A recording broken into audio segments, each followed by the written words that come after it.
Let's take a look at security management and the area of security governance. Governance is important. Governance can be defined as active, demonstrated support from the senior management team.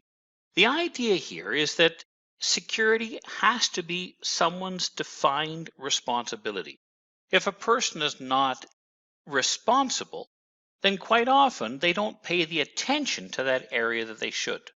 We see that if we look at the ISO standards and other good practices that are out there, they mention repeatedly how important it is that we have that support from the senior management team. That allows the senior management team to provide proper oversight or governance. Now, oversight means they know what's going on.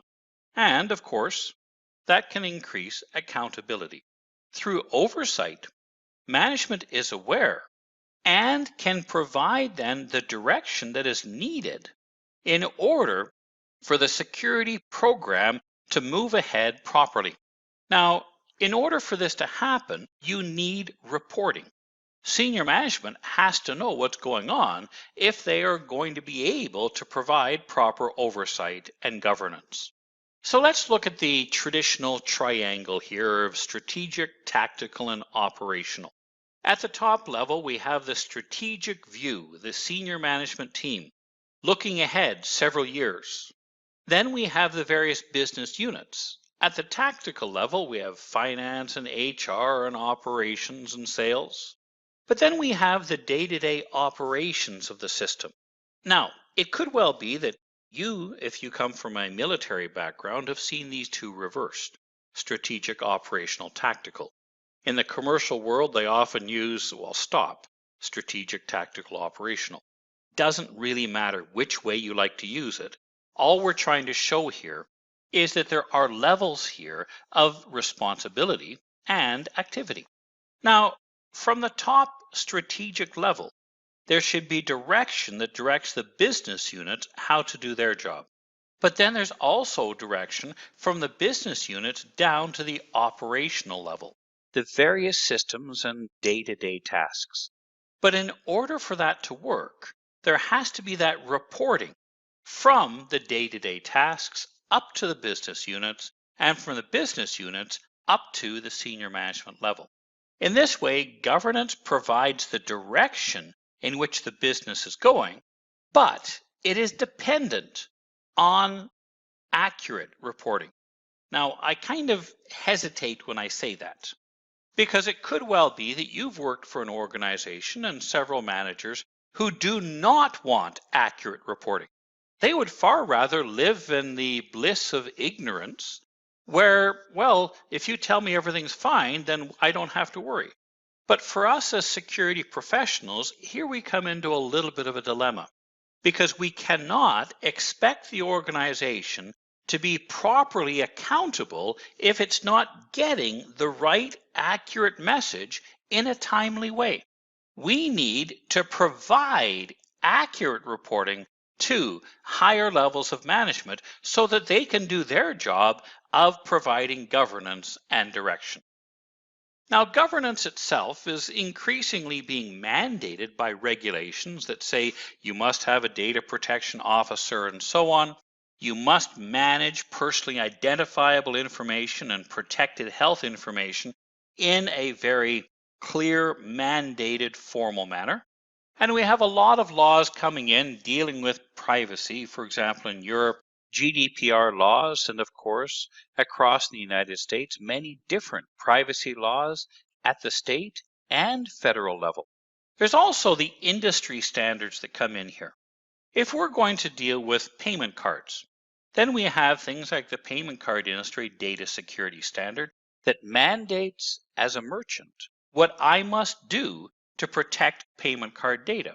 We also have, if I'm going to write software that will be used by a merchant, then I should be compliant with the Payment Application Data Security Standard. These aren't laws as such, but they're very much something that as a security manager and as the senior management team, we should be aware of and compliant with. We also have a number of cases where security is being objectively reviewed by a third party. Someone else comes in and certifies my program to make sure that I am compliant with the service level agreements and other types of statutory and non-statutory requirements that we face. Now, this could be done through something we call an SSAE 16, though there's currently now version 18 that's out. Organizations will be migrating to that within the next couple of years.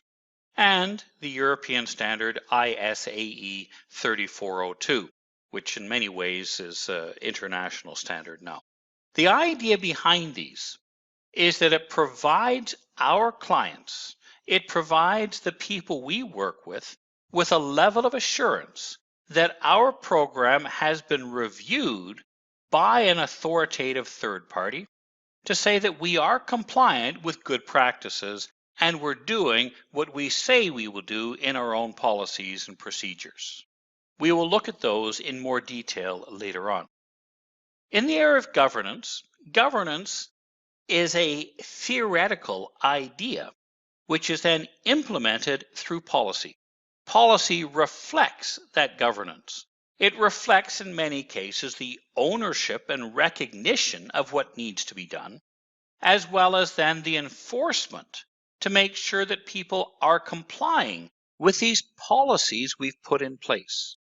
One of the ways that we provide governance is through committees. Many organizations have different committees that can oversee different aspects of, let's say, for example, IT. Within IT, we might have a capital investment committee that is really overseeing our investment in IT technology, in new software programs and so on.